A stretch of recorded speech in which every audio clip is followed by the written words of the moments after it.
سڵاوتان لێبێ بەڕێزان لەم ئینفۆگرافیکەدا قسە لەسەر قەیرانی حکوومەتی خۆجێیی پارێزگای سلێمانی دەکەین. زیاتر لە 140 ڕۆژە هەڵبژاردننی ئەنجومەنی پارێزگاکانی هەرێم ئەنجام دراوە. لە پارێزگای دهۆک و هەولێر پارتی دیموکراتی کوردستان وەکلایەنی یەکەمی براوی هەڵبژاردنەکە لەو دوو پارێزگای هەرزوو توانی ڕێژەی دەنگی پێویست بەدەست بهێنێت یاخود کۆ بکاتەوە کە 50 کۆ یەکە و پۆستەکانی لە بەرژەوەندی خۆی یەکلا کردەوە حکوومەتی خۆجێیی پێکێنا. بەمەش پارتی دیموکراتی کوردستان یەکێتی و گۆڕان و ئیسلامیەکانی لە حکوومەتە خۆجێیەکانی ئەو دوو پارێزگایەدا بێبەش کرد. لە پارێزگای سلێمانی لە هەڵبژاردنەکەدا هەرچەندە گۆڕان 359,600 دەنگی بەدەستێنا و بەمە بووە براوی یەکەم و 12 کورسی لە کۆی 32 کورسەکەی ئەنجومەنی پارێزگای سلێمانی بەدەستێنا. یەکێتیش بە 318,723 دەنگ توانی ببێتە براوی دووهەم و 11 کورسی لە کۆی 32 کورسەکەی ئەنجومەنی پارێزگای سلێمانی بەدەستێنا. بەڵام هیچ لایەکیان نەیانتوانی دەنگی پێویست بۆ پێکێنانی حکوومەتی خۆجێیی بەدەست بهێنن.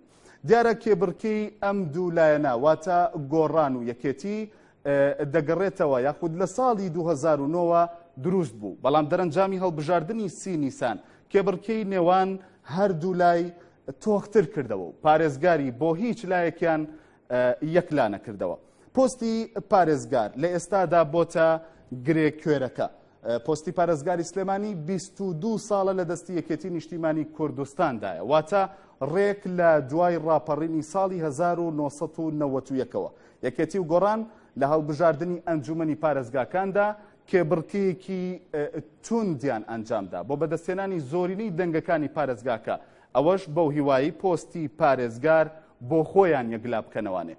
کاندیدەکەی گۆڕان بۆ وەرگرتنی پۆستی پارێزگار هەڤاڵ ئەبوبەکر بوو کە توانی 241,241 دەنگ بەدەست بێنێ کە زۆرترین دەنگ بوو لەسەر ئاستی کاندیدی هەر سێ پارێزگاکە واتە هەولێر و دهۆک و سلێمانی. دوای ئەویش ئاسۆ فەرەیدون کاندیدی یەکێتی نیشتیمانی کوردستان بوو کە توانی 104,424 دەنگ بەدەست بهێنێت، واتە هەڤاڵ ئەبوبەکر 136,817 دەنگ زیاتر لە ئاسۆ فەرەیدونی بەدەستهێنا. سەرباری ئەوەش لە دوای دروستبوونی گۆڕانەوە لە ساڵی 2009 بزوتنەوەی گۆڕان بەردەوام هەڵبژاردنەکانی لە سنووری پارێزگای سلێمانی لە یەکێتی نیشتیمانی کوردستان بردۆتەوانێ، وەک هەڵبژاردننی 25 حوتی 2009 پەرلەمانی کوردستان، هەروەها هەڵبژاردننی حوتی 30 2010 پەرلەمانی عێراق و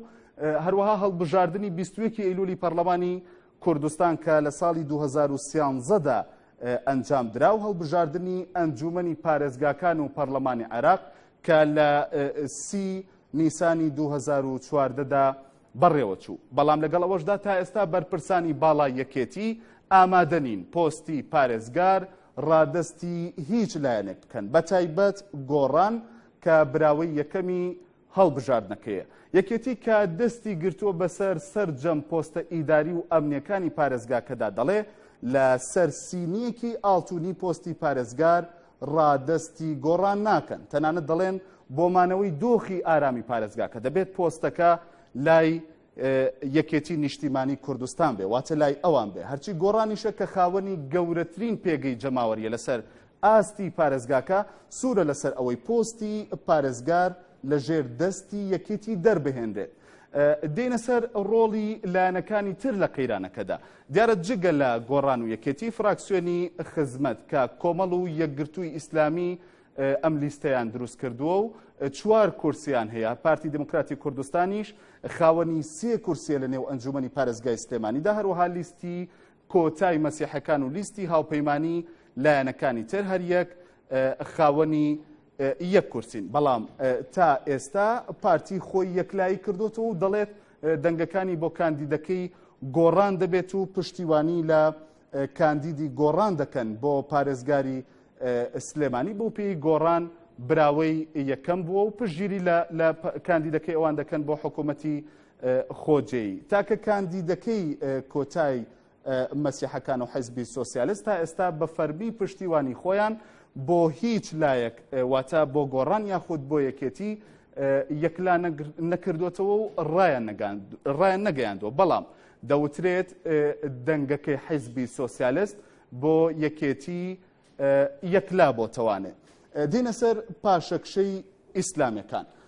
یەکگرتو و کۆمەڵی ئیسلامی کە لە 4 ساڵی ڕابردوودا وەک دوو هێزی ئۆپۆزیسیۆن بە هاوپەیمانی بزوتنەوەی گۆڕان دادەنران و دەیان هەڵوێستی سیاسی هاوبەشیان هەبووە. چاوەڕوان دەکرا کە لە پێکەنانی حکوومەتی خۆجێیدا پشتیوانی هاوپەیمانەکەی ڕابردوویان بکەن واتە بزوتنەوەی گۆڕان. بەڵام بە پێچەوانی چاوەڕوانەکانەوە لایەنە ئیسلامیەکان لە نێوان گۆڕان و یەکێتیدا خۆیان قەتیس کردووە. تا ڕادەیەکیش لەو هەڵوێستی سەرەتایان پاشەکشەیان کرد کە پێشنیازیان کردبوو پۆستی پارێزگاری سلێمانی 2 ساڵ جارێک لەلایەن گۆڕان و هەروەها یەکێتی نیشتیمانی کوردستانەوە وەربگیرێت بۆ مەرجەی 2 ساڵی یەکەم بۆ بزوتنەوەی گۆڕان بێت. ئەمەش لە کاتێکدایە کە بۆ جاری یەکەمە هێزە ئیسلامیەکان دەرفەتی ئەوەیان هەبێت ڕۆڵی یەکلاکەرەوە ببینن لە پرسێکی ئاوها گرنگدا، بەڵام نەیانتوانیوە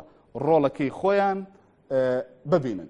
هەڵوێستەکەشیان بۆ تەمایی ڕەخنەگرتن چ لە نێو هەندێک لە کادری ناوخۆییان چ لەلایەن بزوتنەوەی گۆڕانیشەوە بەوەی کە دەوترێت ئیسلامیەکان پشتیان لە گۆڕان کرد و توانای بڕیاردانیان نییە بۆ یەکلاکردنەوەی پۆستی پارێزگاری سلێمانی. هەروەها دەوترێت لە ئێستادا لایەنە ئیسلامیەکان زیاتر لە یەکێتیەوە نزیکن تا گۆڕان. بەڵام بەرپرسانی یەکگرتووی ئیسلامی کوردستان و کۆمەڵی ئیسلامی کوردستانیش ئەو تۆمەتانە ڕەت دەکەنەوە.